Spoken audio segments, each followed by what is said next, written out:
Welcome to This Week Inside Sim Racing, first edition of 2013. I'm Darren Ganji here with my good buddy, Sean Cole. And This Week Inside Sim Racing is sponsored by iRacing.com, where you can get a new membership for only $5 by clicking on any of the banners you see at our site. And you can go to our site by going to isrtv.com. And first up on the show, we have a little few corrections on one of the last reviews we did of the year. And it was the Obutto Revolution. Right. And a few mistakes that we made throughout it. And we're going to take the blame for some, and we're going to point the finger at Obutto for some, because just some miscommunications that went back and forth. Also, their sites were, and I say sites because there's Obutto.com and there's Main Performance PC, Right. that handles the US distribution. And there was just some information at Main Performance PC that we didn't see. Yes. Because honestly, we went to Obutto.com. Yes. So, that being said, first correction, the single monitor stand without the triple attachments Right.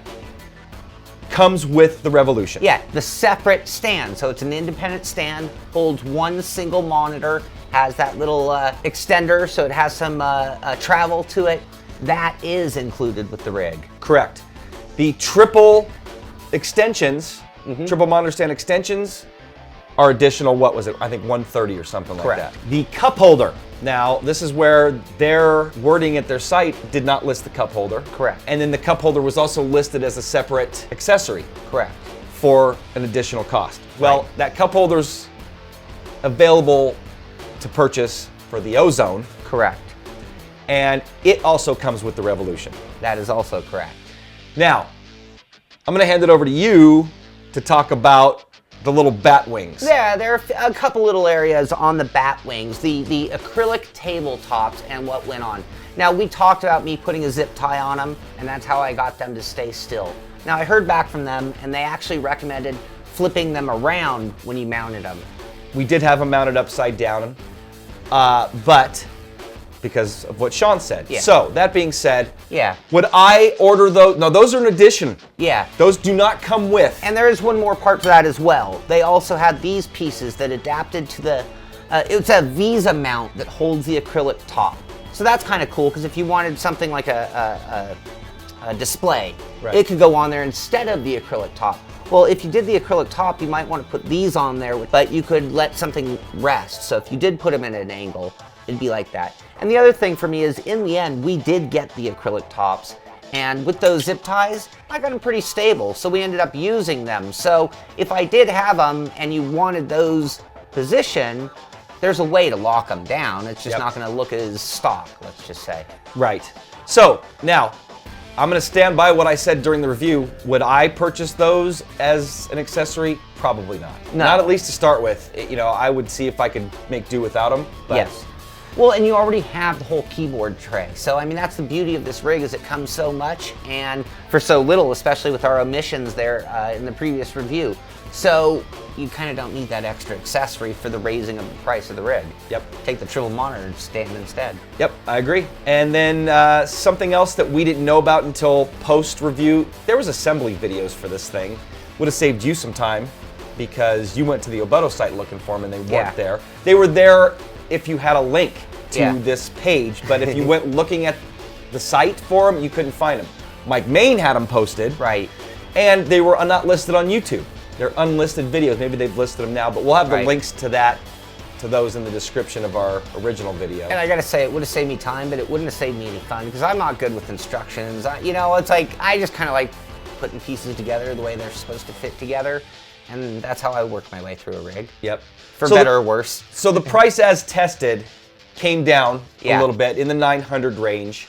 So, that's with all the accessories that we purchased. Again, the original, just the base rig is a lot, Yeah. a Yeah. couple $100 cheaper. So that being said, we apologize to Obutto and Michael Main Yeah. for the omissions, errors, and that's about it. That's about it. We still give it a 10. It's still a great rig, and we stand by it. I saw somebody say, I wouldn't give it a 10. It's ugly.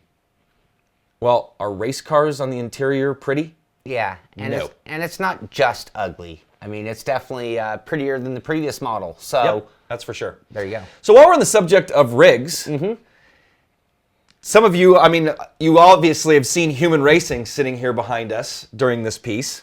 Look at that. Yep. And if you've been watching Facebook, you've probably seen some pictures because I've already got a Human Racing up on my platform and it's kind of getting into my mode.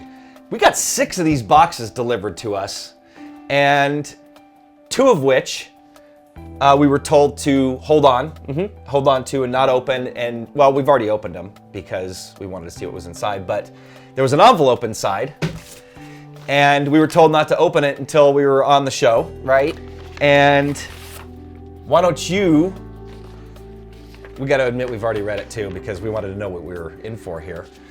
Well, it's basically from Human Racing, and they're kind of congratulating us all or thanking us because for 2013, these are going to be our official rigs. Yep. And it's kind of announcing the player frame set, which is, if you see our Human Racing GT chassis review from way back when, it was very pricey. And the player frame set is quite a bit less expensive. I think it's about $1,400 Yeah. for the full set. These player frame sets, so basically you just get the frame. You get the Human Racing chassis. Right. GT chassis, no seat. Right. $540. Yeah. Yeah. So plus that- shipping. Plus shipping, yeah, depending on where you're at. Yeah. And they're pretty much worldwide you can get them. I know there's a distributor here in the States. Yeah. So they're readily available here. Absolutely. And the deal here, we are looking at 2 completely boxed player frame sets, and we have a little contest. That's what the envelope was. Basically, it's a challenge between me and Darren to go our own paths, obviously not copycat each other, but basically find the best seat and the best mounting method to complete these player frame sets. So basically we just got to mount a seat to the chassis. Yeah. So And I've already started looking a little bit and found what I might do. But so yeah, we're gonna have a little contest. Human Racing's gonna have it at their site, and you're gonna pick which one you think is the better one. Yeah. You know, for a potential rig in your home or whatever. Well, and like I thought about grabbing our junkyard seat that we use on the Deathmobile and all those rigs, but we disqualified that. So I have to find a different seat somehow. Well, we talked about going to the junkyard too, but it's like, you really want to put a junkyard seat on that nice chassis? Maybe from like an Escalade or something. Maybe. So, or a bucket seat out of a sports car. There you go. So we're gonna have a little contest. You guys will vote on which one you think is the best, and whichever one is the consensus, the winner of which you thought was best, is gonna be given away to one of you lucky participants that vote on that rig. So ship it anywhere, and you guys are gonna get that rig With wins that seat. with that seat for the contest. So you'll get a full, ready to roll Human Racing GT chassis. That is going to be cool. That's going to be fun too. And we're going to follow the saga. So I don't know the route you're going to go, and I don't know the route that I'm going to go, but by the next Twizzler, we should have our rigs ready to go, and you can start voting for your That's only a couple your weeks pick. away. So We'll see. within the next month or so, we will have the chassis unveiled and have the whole thing going. But I'd like to thank Human Racing for hooking us up with pretty much the best chassis on the planet. I mean, I didn't actually get to really race in it as much as Sean, but when we moved up here to Spokane, we had to leave that chassis behind, and a good friend of mine that I knew from high school ended up picking it up from us. But so Sean missed his Human Racing. Yeah, I've missed it bad, and I gotta say, we just talked about the Abuto and a 10 score. I don't think the Human Racing got the 10, but that doesn't change the fact that this is my all-time favorite rig, and I am so glad to have it back. Well, you know what? I think it was partially price was what put it out. What about this one? 540. I found some seats on eBay, 2 seats for $170. So I could sell the other one on Craigslist or somebody, or to a sim racer that wants to build a DIY. Yeah. And Or have player a frame nice set. Yeah, and have a nice bucket seat. So anyway, it's gonna be a fun contest. It's great to have Human Racing on board again. Oh, I got a big boy chair because mine was a little tight in the original chair, so I got a wider chair to sit in, and really looking forward to getting mine all set up on my big platform. Absolutely. Okay, so next up, we have a little bit of an exclusive. Yeah. We had a little post on our forums and on Twitter a few weeks back, and it was from Milestone, and we didn't even know what it was at the time. They had this MXM project that, do you want to be involved, they said, and everybody trying to guess what it was. Somebody in our forums actually guessed it. Really? One of the last posts in that thread, the guy posted MotoGP 2013. I didn't know they had that license. They just retained it again. Recaptured the license. They had lost it to Capcom and Monumental, who had the MotoGP license, I think, from like 08 through last year. Right. Don't even remember a MotoGP title. We reviewed some a little Right. while back. Heavy on the arcade side. Right. And now it's back in Milestone's hands. Who are not necessarily heavy on the arcade side. No, that's definitely going to take this license back towards the sim. Yeah. So we got some exclusive screenshots, and I gotta say, these look lifelike. I mean, if these haven't been enhanced, and they said that they're not, it says work in progress. Graphics look incredible. Right, and I mean, we're talking about the king of all motorcycle racing licenses here, right? Oh, this is the Formula One of motorcycle racing by far. MotoGP, very similar to Formula One, where they go all over the world. They come here to the U.S. A lot of the tracks that Formula One races on, and it is the pinnacle of motorcycle racing. So they got to be really excited about having this license back, and they say they're going to take it to another level. As a matter of fact, I was able to ask the developers 4 questions. Well, I had as many as I wanted, but I came up with 4 I thought pretty good ones. And how about if I read a couple and then you read a couple? Sounds good. My first question was, we've had it on the show a while back. I know at least maybe some images, or we talked about it. There's this guy that has created a full motorcycle sit-down controller that leans, throttle, clutch, brake, everything, and he's really started to make advancements on this thing. And he's a one-man show, and I know he's tight on, his budget's tight. Right. He wants to get us one to review, but he actually, I got to call him. But so my first question was, are controllers like this going to be compatible with Right. MotoGP 13? Like fully mappable controls, basically, Yep. right? Yep. And the answer was, oh, and by the way, this is Michel Coletti, and he is the game director. And the answer was, we'll support on PC a fully customizable analog controller, so I think we'll be able to map and use it. Also, for console players, we'll support the new Sony's Move racing wheel, which actually transforms into a handlebar and works really well with the game. So, that's not really for us. I want one of those controllers. I want Right. to see one that can just attach to the desk. Yeah. And throttle, that would Yeah. be awesome. And I think he's using like a G27 as the base. The So internals, that's right. next question, and then you can get the last 2. Actually, why don't you do this one? You go question 2. What changes will we see in MotoGP compared to what Capcom had with the title? That's a great question, by the way. Thank you. The main difference is the concept, the foundations of the game. Capcom's take was a departure from realism in terms of visuals, physics, and gameplay elements.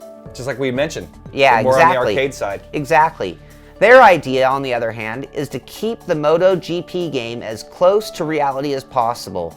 The career mode will include some aspects like multiple personal goals and targets, fans and press management through virtual social networks and newspapers, 3D environments like fully animated pits, and interactive motorhome. Can you say F1 2000, 10, 11, 12 Yeah, by well- Codemasters? Sounds like a lot of hey, you know what? Hey, copying or, taking somebody's idea is one of the most sincerest forms of flattery. Absolutely. And I don't think they're stealing. If they're taking ideas that Codemasters have put into their games, I think, that have worked, Right. why not throw it into their game? Well, and especially if you take it and expand upon it, and that even gives Codemasters an opportunity to look at the elements that someone else took to it. So I don't know what they meant by like the incorporating social network. It sounds like you're dealing with the media and press and stuff like that. Yeah, so we'll have to see if it's just like it. And they talk about cutscenes and other things that are kind of a la Codemasters with the title. So definitely going more towards the sim route. What differences will we see in MotoGP compared to the Superbike series? That's the one that they've actually had the last few years. And they want to state very loud and clear that MotoGP comes from a different breed. They've taken their designs, ideas, and engine to a different level. They've collected all the critics and requests about Superbike over the years, mostly on the physics side, and mixed them to some new concepts. The real event challenges, some new interesting online modes. Cool. This was the first step, which involved the innovations we've put in. The graphics engine isn't so clear to be Superbike's one and is more strictly related to the WRC3 engine with lots of improvements added. Very cool. So the bottom line, they've got little in common beyond being two-wheel simulations. Okay. A lot of different bike types. Concept they wanted to port was the simulation flexibility to adapt the riding model to hardcore players and more casual ones in a seamless way with an advanced set of helps and automations. So, cool. Definitely. There's another one that says really going towards the sim side of things. So, you know what? And I'm a rider. I'm a street motorcycle rider, and actually I haven't ridden in a while, but I'd love to get back on it.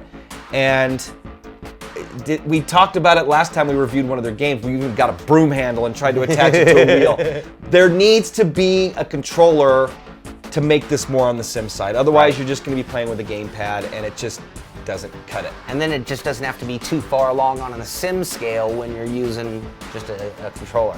Yep. So final question was related to tracks and how they were modeled. I asked, do you do laser scanning, Right. that kind of stuff? Yeah, their and answer will all the was- MotoGP tracks be represented? And, Yep. yes, they will have all of the tracks. They're recreated using a large number of data sources.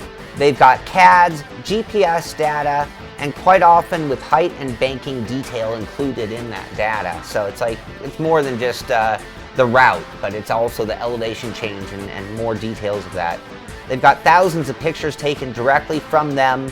Bottom line is, I wanted to know if they were laser scanning tracks, and they're not, but they're doing the next best thing, I think, CAD data, which is showing topographical elevation changes, all that stuff, and then they're taking thousands of pictures. Is it as good as laser scanning? No, and not in my opinion, but Milestone makes some pretty nicely modeled tracks. Yeah. I mean, from Superbike, I remember even Superstars V8, which we didn't rate too highly just because, force feedback and input lag and stuff like that. But tracks were always very well done. So, man, these images look lifelike. Yeah.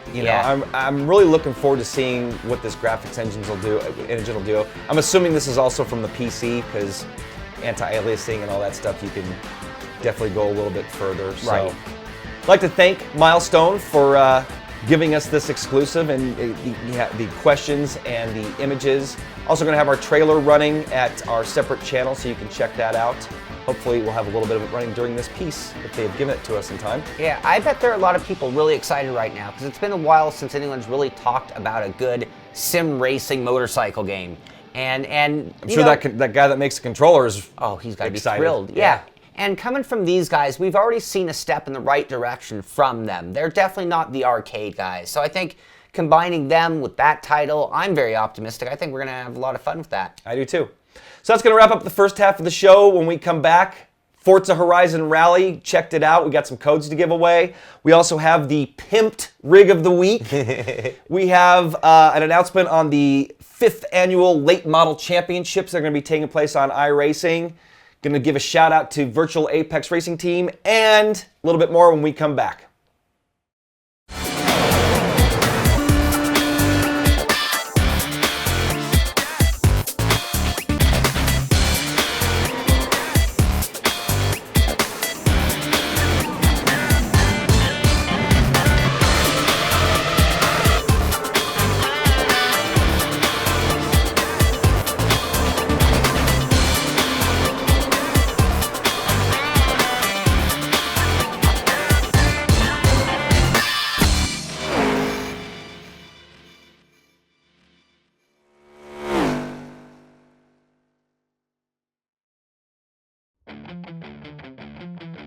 Take your hobby to the next level with a quality racing rig that works great with a PS3, Xbox 360, and a PC. GT Omega Racing Simulator is compatible with a wide range of steering wheels, including Logitech, Fanatec, Thrustmaster, and more. The GT Omega is available now worldwide by going to www.gtomegaracing.com. Welcome back to the show. Sean Cole with Darren Ganji, and like you mentioned, we've got Forza Horizon Rally Expansion Pack. We talked about this a while ago, and when we did the review, they had a little bit of dirt driving already in this game. Yep. And now they've kind of blown it wide open. You're talking about 7 different rallies, 20 different stages, 5 new cars specifically built for this new Rally Expansion Pack, and these are some cool cars. You're talking about the 2005 Subaru WRX STI, the 1982 Lancia 037 Stradale, the 1992 Ford Escort RS Cosworth, a 1992 Toyota Celica GT 4RC ST185.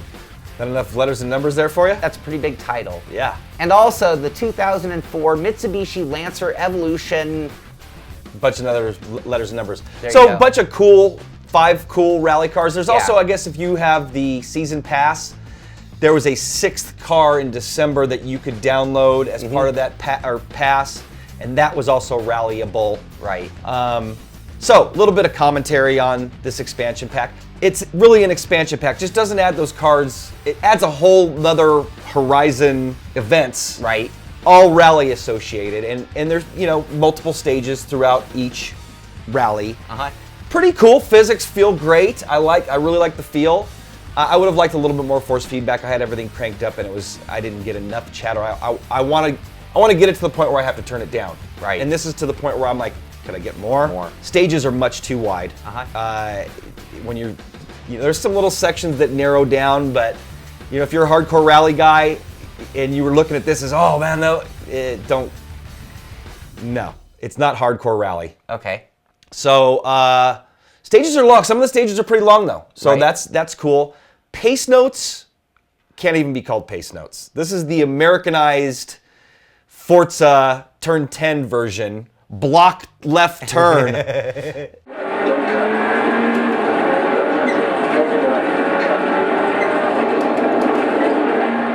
You know, and I think the only standard terminology they used was hairpin.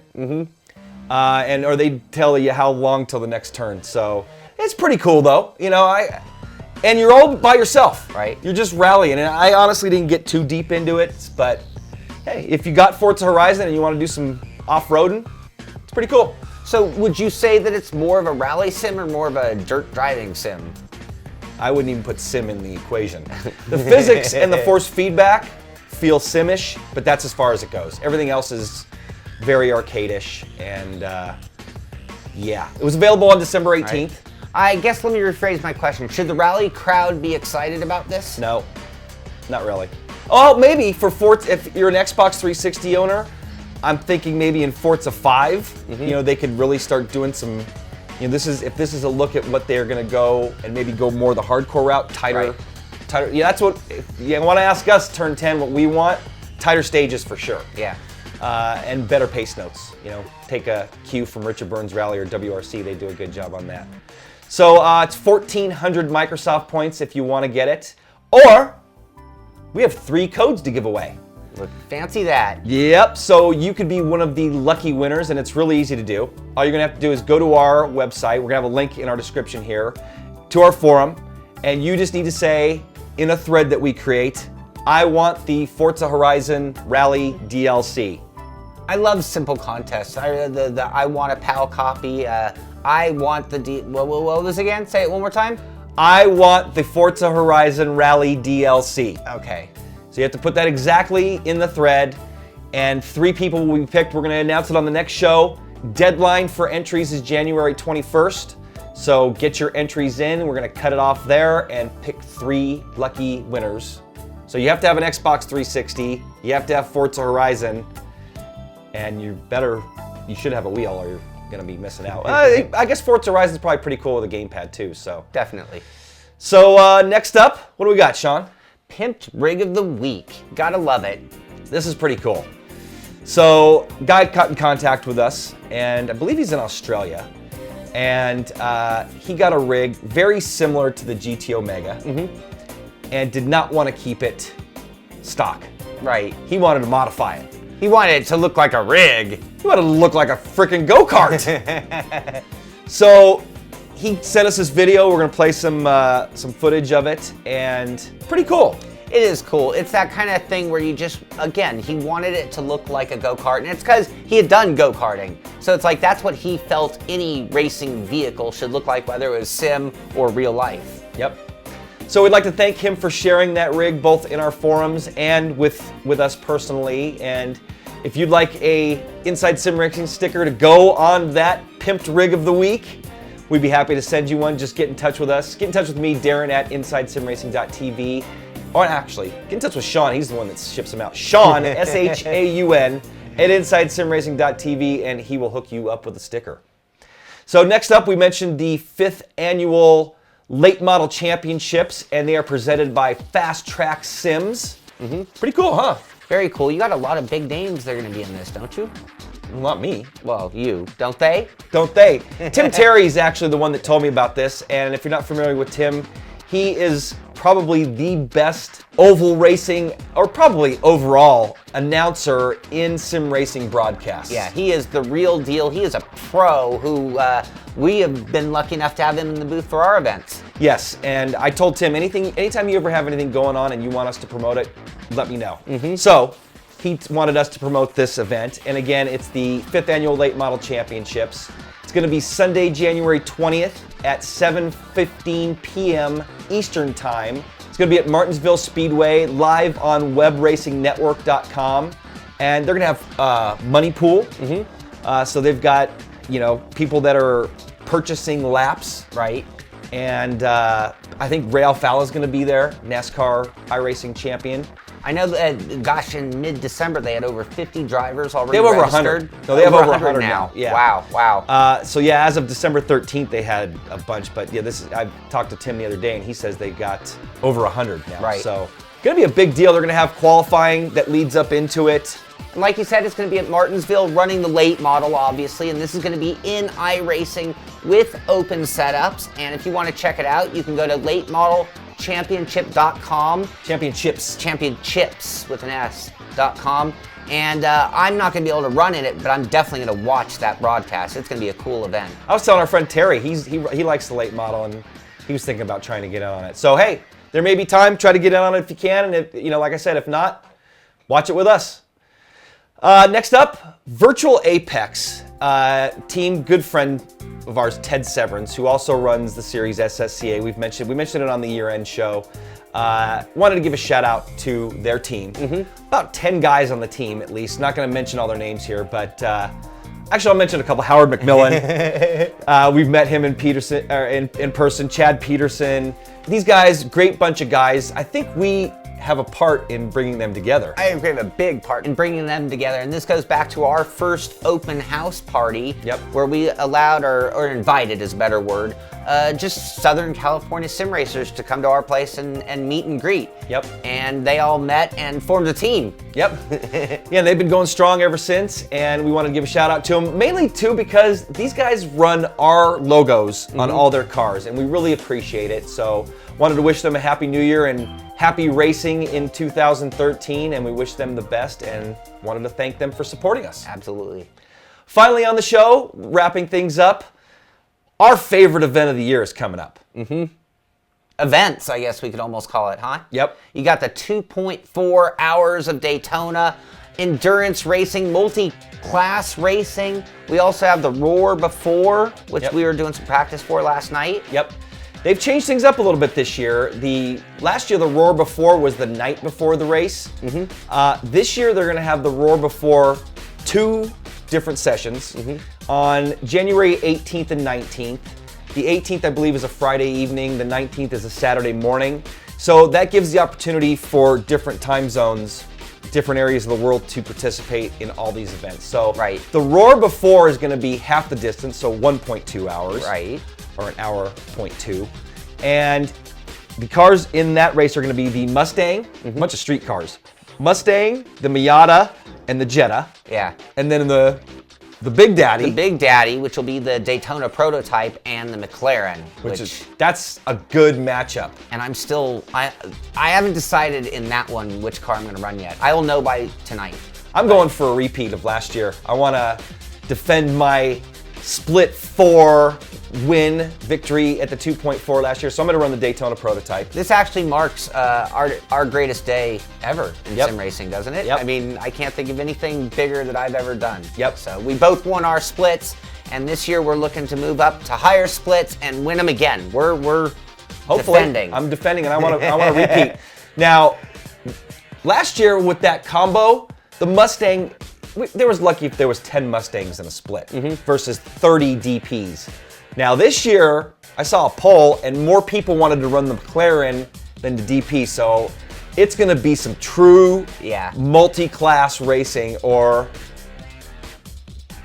multi-class. Yeah. So anyway, come and join us. We're gonna host practice sessions leading up. I want to try to run all 4. Yeah. Me too. Both sessions of both events. Exactly. So I don't want to miss out. I want to be in with all the best guys. So join us. That's going to be on iRacing.com on January 18th and 19th, and then the following week on the 25th, 26th, I believe. Yeah. And that's going to wrap it up for. Yeah, and if you want to run with us, we'll have some hosted sessions pretty much every night. I'm going to be running almost every night until these I guess that events. wasn't wrapping it up. No, I'm sorry. I just can't let this one go. I'm so excited. I'm excited too. Yeah, that's that's our favorite event of the year, pretty much. So that's going to wrap up this week inside Sim Racing, first of 2013. Like us, follow us, and come talk with us in our forums, isrtv.com. For Sean Cole, I'm Darren Ganji. We'll see you guys next time.